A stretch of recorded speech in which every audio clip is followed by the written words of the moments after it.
아멘. 별궁친영 처음 들어보셨죠? 예, 별궁친영이라는 조선시대의 국가 의식이 있다고 합니다. 저도 이번에 사실 말씀을 준비하면서 처음 알게 됐는데요. 별궁친영이 어떤 의식이냐 했을 때, 왕비로 간택을 받은 여인이 또는 세자빈이 바로 근정정에 들어가지 아니하고 별궁에서 머무르면서 왕비, 쉽게 말하면 신부 수업을 받는 그 의식을 별궁친영이라고 한다고 합니다. 그래서 그 기간 동안에 왕가의 법도를 배우고 자세를 배우고 또 앞으로 왕비로서 어떤 일을 해야 되는지 등등등 정말 수많은 것들을 그곳에서 이제 습득을 하고 배우게 되는데, 보면서 쉽지 않은 자리겠구나, 이걸 또 생각하게 됩니다. 우리 믿음의 성도들은 뭐라고 고백을 하고 있습니까? 신랑 되신 예수 그리스도와 연합되어진 우리는 신부로 부름받은 사람들이다 라고 우리는 이미 고백을 하고 있죠. 자, 그러면 우리가 신부로 부름을 받았으면 우리 역시도 신부 수업이 필요하지 않을까요? 그런데 어떠한 장치가, 어떠한 제도가 있는 것이 아니라 이미 성령님을 통하여서 바로 우리에게 이미 알려주시고 가르쳐주고 계시다는 겁니다. 성령님이 우리를 교육하시고 성령님이 우리를 변화시키시고, 그리고 하나님의 상속자로 이미 확신을 갖게 하시고, 그리고 예수님과 함께 영광에 이르게 하시는데, 그 모든 역할을 하시는 게 성령 하나님이십니다. 그래서 나는 성령을 받았나 안 받았나 이렇게 물어보면은, 특히 우리 청년들에게 성령 받았어요? 라고 물어보면 대답을 잘 못해요. 우리 자녀들이 확신이 없어요. 내가 성령을 받았는지 안 받았는지. 그런데 성령 받은 그 증거가 뭐냐? 여러분, 다른 게 아닙니다. 예수님이 나의 구주이십니다 라는 이 고백이에요. 이 고백은 철저하게 성령께서 우리 안에 역사하셔서 우리가 행하게 되는 고백인 줄 믿습니다. 사도 바울은요, 오늘 말씀을 보면서 구원의 큰 계획을 사실상 29절 30절에서 이야기를 하고 있는데요, 큰 그림으로는 하나의 큰 사슬을 그려주고 있습니다. 하나님께서 미리 아신 자들을 정하셔서 그 아들의 형상을 본받게 하셨다, 이게 예정이고요. 그 정하신 자들을 부르셨다는 것은 소명이고요. 그리고 또 부르신 자들을 의롭게 하신다는 건 칭의고요. 의롭다 하신 자들을 영화롭게 하신다는 약속, 영화입니다. 그래서 예정, 소명, 칭의, 영화, 이 끊을 수 없는 그런 이 사슬 같은 이것들은 사실 이 모든 과정 속에는 하나님의 은혜가 담겨져 있고, 그리고 하나님의 계획하심이 그 안에 있기에 우리는 그 계획하심 안에 이미 던져져 있는 하나님의 자녀들이다라는 사실을 우리는 분명히 잊지 말아야 할 줄 압니다. 바울이요, 빌립보서 3장 12절에서 내가 이미 얻었다 함도 아니요 온전히 이루었다 함도 아니라 오직 그리스도 예수께 잡힌 바 된 그것을 잡으려고 달려가노라 라고 고백을 하고 있습니다. 성도는요, 이미 의롭다 하심을 받았고 영화에 이르는 그 과정 속에 달려가고 있다라는 거예요. 그런데 이 달려가는 과정 속에서 끊임없이 우리를 격려하고 끊임없이 우리를 밀어주고 끌어주시는 분이 성령 하나님이시다라는 이 사실을 우리는 잊지 말아야 됩니다. 자, 그러면 성령님께서는 그럼 과연 무엇을 하시느냐라는 거예요. 무엇을 하시느냐? 바로 오늘 이 성령의 사역에 대해서 좀 나눠보고자 합니다. 성령께서 하시는 일은 지금 여기서 우리를 도와주신다입니다. 한번 따라해 보세요. 지금 여기서 우리의 연약함을 도우신다. 아멘. 26절에 이와 같이 성령도 우리의 연약함을 도우시나니 라고 기록을 하고 있습니다. 예, 도우셨다? 아니에요. 도우실 것이다? 또 아니에요. 도우신다입니다. 자, 그러면 여러분, 우리는 시간이 지나가면 지나갈수록 우리 사람은 계속 어때요? 현재를 살아가는 거예요. 그렇죠? 현재를. 이미 우리 11시 예배는 이제 과거가 됐어요. 근데 지금 이 순간 이 자리에서 현재를 살아가고 있어요. 앞으로 다가올 시간도 그때 가면 현재가 되는 거예요. 그러니까 성령 하나님은 늘 우리의 현재, 이 지금 이 순간에 우리를 도우시는 하나님이시다라는 것을 우리는 분명히 고백하며 나아가야 될 줄 믿습니다. 성도 여러분, 우리는 신앙생활을 지금 하고 있어요. 한번 여쭤보겠습니다. 신앙생활함에 있어서 가장 힘든 점이 무엇입니까? 한번 스스로에게 답변해 보십시오. 내가 지금까지 신앙생활 해오면서 뭐가 가장 힘들었을까? 성도의 관계? 아니면 기도생활? 11조 생활? 봉사? 헌신? 여러 가지가 있겠지만 혹시 기도생활이 제일 힘들지 않으세요? 끄덕끄덕. 강미성 목사님 굉장히 동의하시는 끄덕끄덕 하시는데, 목사도요 기도생활이 가장 솔직히 힘듭니다. 새벽 기도, 또 우리가 정해진 시간의 기도, 또 목적 기도 등등 여러 가지 기도생활, 아마 여러분들도 보통 그렇게 생각하실 텐데 많은 분들이 기도생활에 어려움을 느끼고 있어요. 새벽 기도, 중보 기도, 정해진 회중 기도, 또 대표 특별 기도 등등등등. 그러면 특별 기도회를 하겠습니다 하면 벌써 특별자만 들어가면 주여. 그게 사실 우리들의 마음인 것 같아요. 그런데 하고 싶은 일이 있다면, 내가 좋아하는 일이 있다면 어떻습니까? 밤을 새더라도 우리는 즐겁게 합니다. 그런데 우리 함께 모여서 오늘 우리 철야 기도합시다 하면은 이미 그때부터 무거워지고 고개가 숙여지는 게 우리들의 모습이에요.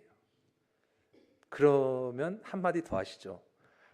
마음은 원이로되 육신이 약하여서 죄송합니다. 여러분, 그런데요, 그 우리의 연약함을 아시는 성령 하나님, 그 순간에도 우리를 위해 말할 수 없는 탄식으로 간구하신다는 사실입니다. 왜요? 하나님의 자녀이기 때문입니다. 우리는 하나님의 자녀이기 때문에. 그래서 우리가 기도할 때는요, 사실 기도를 할 때 새가족들한테 기도하라 그러면 기도가 뭐예요? 부터 시작해서 기도 어떻게 할 줄 몰라요. 어떤 방향으로 해야 될지 몰라요. 이런 말씀들을 많이 하세요. 때로는 기도하다 보면 어느 순간 내 욕심으로 기도하지 않았는가 하는 순간도 솔직히 있습니다. 그런데 기도는 성령께서 이끄시는 대로 우리가 나아가는 거예요. 그래서 성령 하나님께서 내 입술과 내 마음을 주관하시고 성령의 뜻대로 인도해 달라고 우리는 그렇게 기도하면 성령의 도우심이 그렇게 인도하시는 것을 분명히 경험하실 수 있을 것입니다. 우리 주님도요, 얼마나 힘드셨을까요? 내 원대로 마옵시고 아버지의 뜻대로 되기를 원하나이다. 그 순간 그 기도는요, 그럼에도 하나님의 뜻을 먼저 구하셨던 주님의 그 기도라는 거지요. 여러분, 그래서 기도가 그냥 교회 나가면 당연히 해야 되는 종교적인 행위로만 생각하지 마십시오. 기도는요, 이미 성령의 이끄심과 성령의 도우심으로 받고 달려가고 있는 믿음의 성도들이 하나님의 뜻이 무엇일까? 그리고 그 하나님의 뜻을 내가 깨달으면 순종해야지 하면서 달려나가야 되는 훈련의 과정이라고 여기시길 바랍니다. 그 훈련 과정에 바로 여러분들 혼자 내버려 두시는 게 아니에요. 성령 하나님이 붙들고 계시다는 거죠. 성령님께서 하시는 사역이 또 무엇일까? 바로 모든 것을 합력하여 선을 이루게 하신다는 사실입니다. 28절, 우리가 알거니와 하나님을 사랑하는 자, 곧 그의 뜻대로 부르심을 입은 자들에게는 모든 것이 합력하여 선을 이루느니라. 아멘.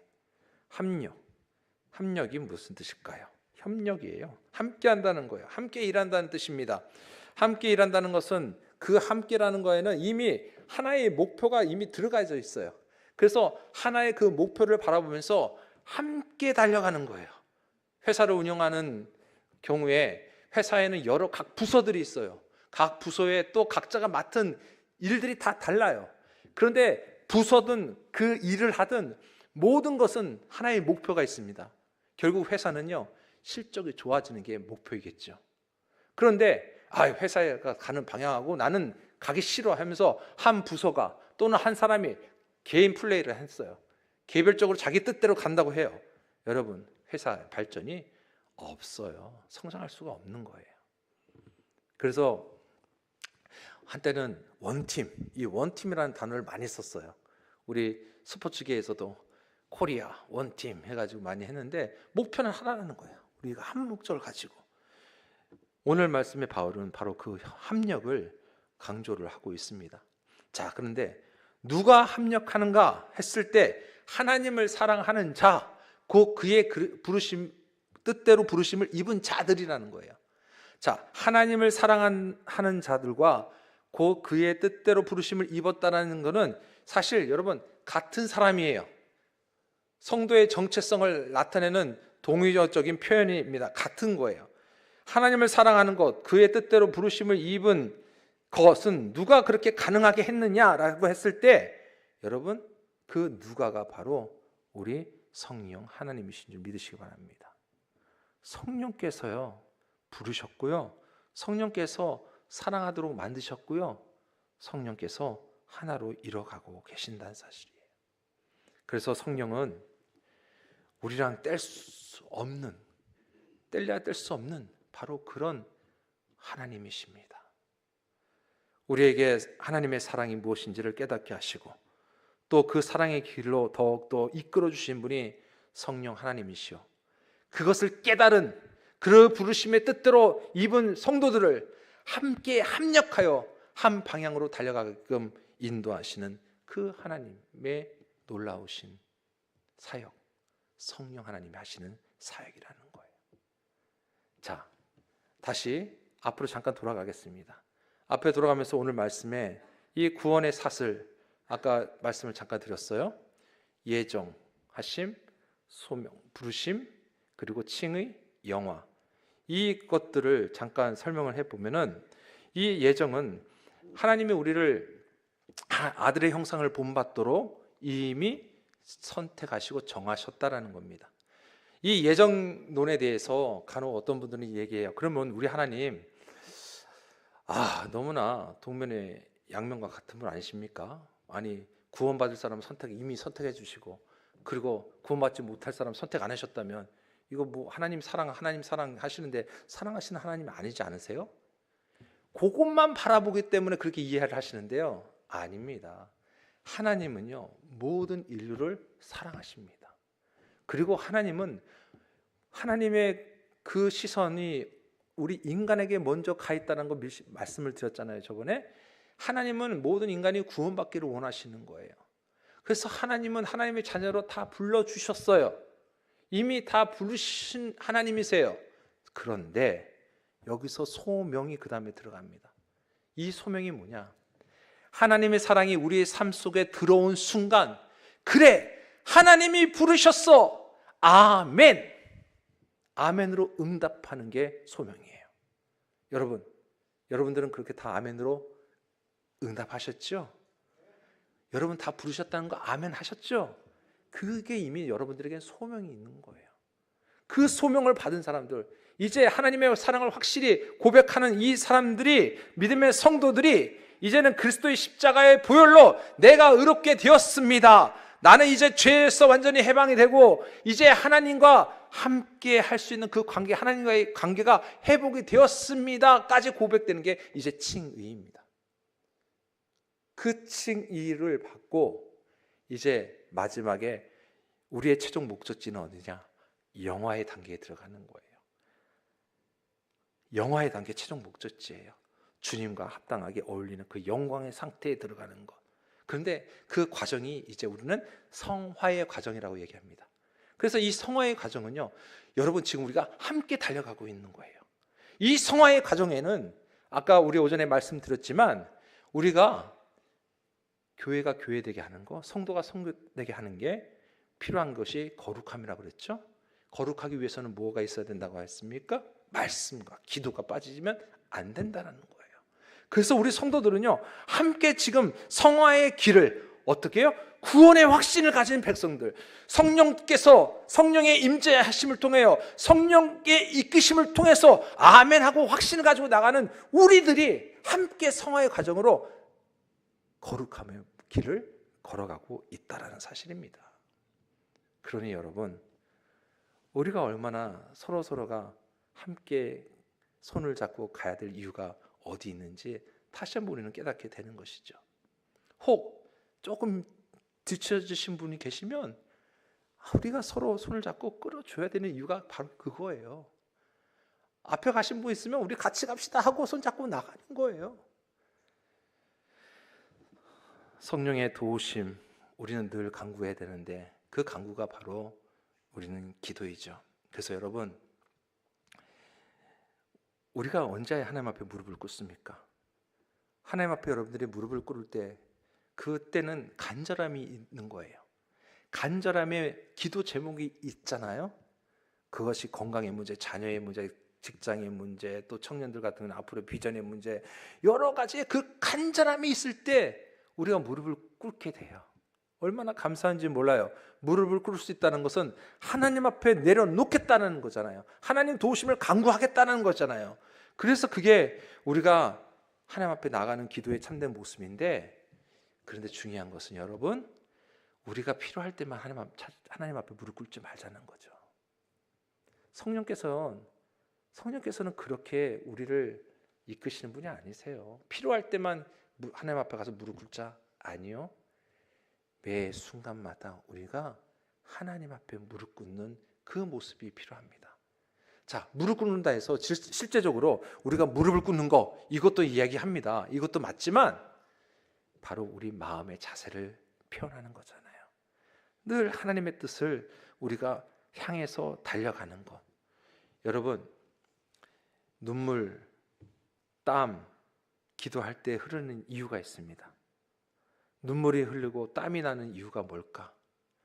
바로 하나님의 뜻을 향해서 알기 위하여 내 정말 그 감정을 다 끄집어내서 하나님의 뜻을 알고자 하는 갈망함이 있기 때문에 눈물이 나고 땀이 흐르는 거예요.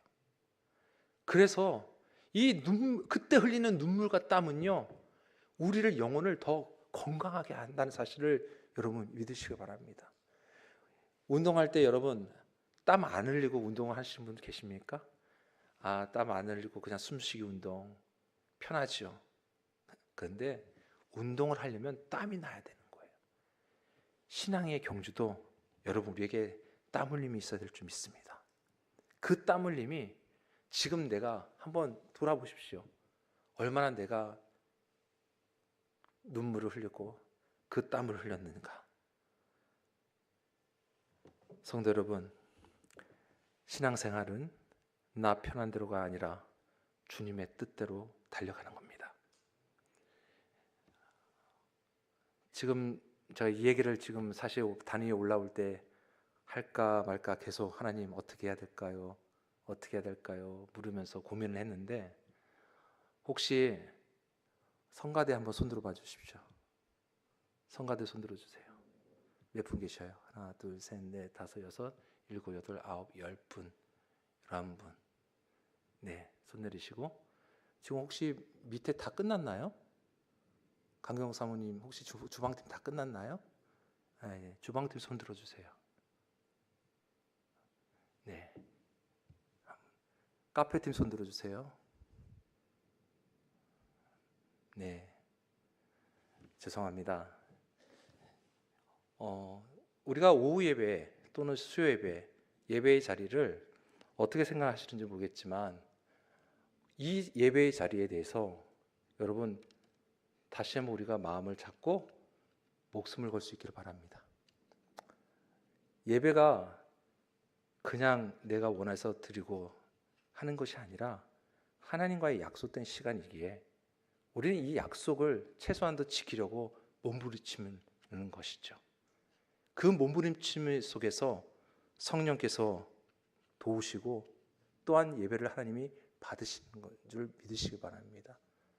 그래서 혹시 오늘 이렇게 함께하지 못한 분들 보이시잖아요. 이 자리에 계신 분들이 기도해 주시고 독려해 주시기를 바랍니다. 하나님 앞에 우리가 함께 달려나가자. 이것이 진짜 바른 교회 또한 모습인 줄 믿습니다. 성도 여러분, 이 모든 과정 속에 성령 하나님이 도우시는 줄 믿습니다. 성령께서 이미 이곳의 주인이시고 우리의 마음에 이미 임재하셨기 때문에 여러분들의 그 한마디가 오히려 감동을 일으켜 주실 줄 믿습니다. 기도하겠습니다.